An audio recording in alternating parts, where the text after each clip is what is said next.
I'm Dr. Marla Shapiro, and throughout 2017 I've had the privilege of being the president of the North American Menopause Society.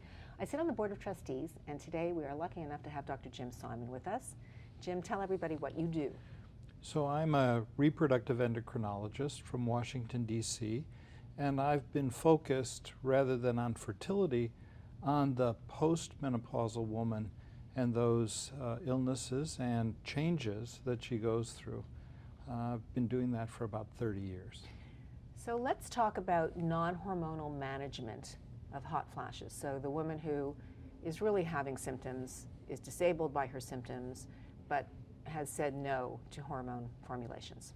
So the first thing that I usually do, and I know we're going to talk about the non-hormonal treatments, is to try and find out why she's so negative on the hormonal treatments, because some of those same reasons may carry over to my suggestions as they relate to the non-hormonal treatments. So is it, for example, that she doesn't want to take anything that might be considered medication? Right. And then some of the off-label medical treatments may not be valid for her. So why talk about them if medication is not on the table? So that's the first question. Why no hormones, and try to generalize those reasons. So you've had that conversation. For whatever reason, she's not going in that direction, but really is seeking some type of medication. She's tried over-the-counter, this, that, whatever, and nothing's really made a difference. So she's back in your office. So we have, in the US at least, we have an FDA-approved product that's gone through the entire development process, which is a very low dose of paroxetine, or what is brand name Paxil, an antidepressant. This is a dose of paroxetine that is actually below the antidepressant dose and was serendipitously found to have a significant effect on both the frequency and severity of hot flashes in otherwise normal, not depressed, menopausal women. So in Canada, for example, and also in the US, that you've got one, Brisdell, I believe is the brand name. Correct. The 7.5 milligrams of paroxetine. But what about all the other SSRIs, SNRIs? There's a plethora of them that are out there in terms of using them off-label, as it would be, both sides of the border. Sure.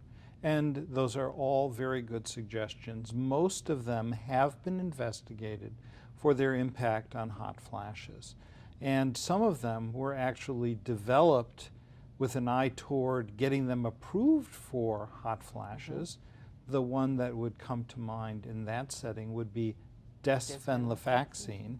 And it was assessed at double the starting dose for depression for its effect on vasomotor symptoms. And it worked. It was efficacious for hot flashes. But there were some worrisome side effects that the FDA was concerned about, particularly since no one ever died from hot flashes. And so they were concerned about some serious side effects, and the development of desvenlafaxine at any dose for FDA approval for hot flashes was abandoned. That doesn't mean it doesn't work, and work to some degree even at a lower dose for vasomotor symptoms, as do most of the SSRIs and SNRIs. And I say most of, knowing full well that not all of them have been tested, but of those that have been tested, almost all of them have some benefit for vasomotor symptoms in small studies. So then, in terms of other things that can be offered, there's a whole host of things that people try, you know, ranging from the A of acupuncture, moving on to cognitive behavioral therapy, breathing, paced respirations, exercise, yoga. I mean, I can keep on naming it. What has evidence? What does make a difference? So I think there's quite a bit of evidence, some of it not so good, but there's evidence for acupuncture, for hypnosis, for paced respiration. Again, not that good of evidence, usually small studies. Some of them stand out as being the one efficacious study against others that did not find a benefit. So the literature is pretty confusing on some of those issues. As it relates to cognitive behavioral therapy or mindfulness and paced respirations, I think these are great non-hormonal, non-medical approaches, because everyone, every woman, at least in my opinion, going through that, quote, change of life should be mindful of everything that's going on with her.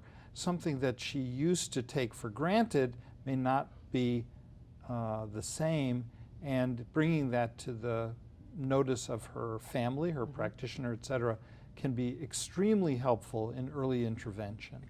And one other question for clinicians that often clinicians will ask, does the timing of her hot flashes, whether it's before menopause, meaning perimenopausal hot flashes, or hot flashes that appear once she's had menopause and then is 1 year post and then develops hot flashes, is there a difference in terms of predicting how long they'll go on, or severity, something that we can tell women as clinicians, or is all of that just what it is? I think it's mythology. Unfortunately, the woman who starts hot flashes very early and someone who starts later may be no different in terms of both the frequency and severity and long-term nature of her hot flashes. But on the other hand, we do know that women who have a surgical or induced menopause typically have much worse hot flashes that last for much longer, and that's one distinction we can give her. Okay, thank you so much. My pleasure, thank you.